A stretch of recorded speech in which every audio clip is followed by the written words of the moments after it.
kayo mga kababayan ko at mga ka-OFW saan man sa mundo. Ako nga po pala si Magandana, isang OFW. And for today's video po, pag-uusapan natin o tatalakayin natin ang katanungan na required daw po ba magsuot ng abaya at hijab ang isang babae o ang isang babaeng OFW sa United Arab Emirates, particularly sa Dubai or Abu Dhabi. Pero bago po natin talakayin yan, disclaimer lang po sa inyong lahat. Lahat po ng ibabahagi ko sa video na ito ay base lang po sa aking personal experiences bilang isang OFW sa United Arab Emirates. Nais ko pong iparating ang mga impormasyon na ito na marahil maaaring makatulong po sa inyo in the future o sa ating mga kababayan na naghahanap ng ganitong klaseng video. Ang pinakahangarin po ng vlog na ito ay ma-share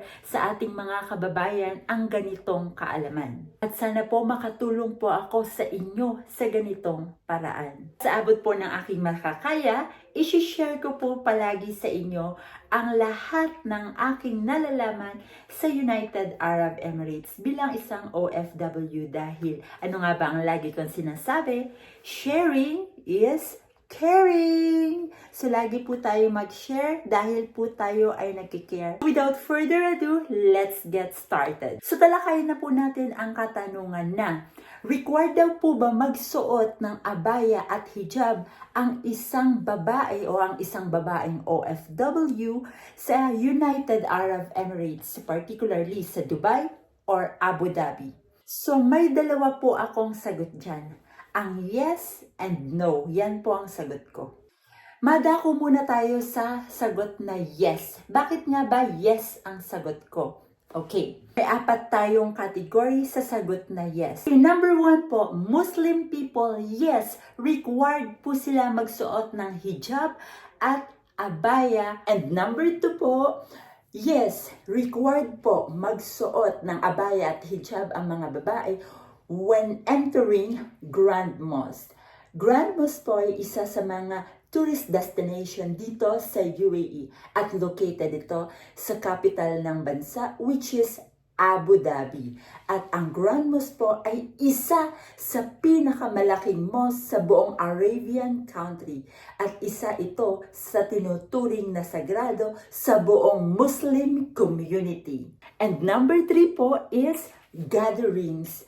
Anything po na mga Muslim celebration na naimbitahan kayo o mga gatherings na nagre-required na magsuot po kayo ng abaya at hijab, ay kailangan nyo po magsuot. Dahil po dito sa mga Muslim celebration, kailangan po natin i-respect yung culture nila. Okay po? At madako naman po tayo sa sagot na no. And no po, hindi po required magsuot ng abaya at hijab ang mga non-Muslim people, other religion, and us Filipino na hindi Muslim. Okay po? Clear po ba tayo doon? And i-add ko lang po sa video na ito during Ramadan. During Ramadan po, yun po ang holy month nila.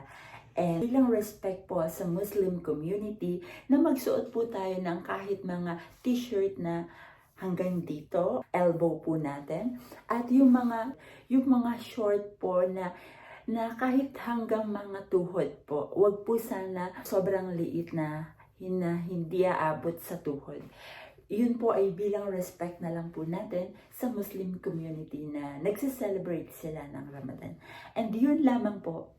And during Ramadan din po, hindi rin po tayo nire-required as Filipino and non-Muslim people na magsuot ng abaya at hijab. Depende na lang din po sa inyo kung gusto nyong magsuot ng abaya at hijab.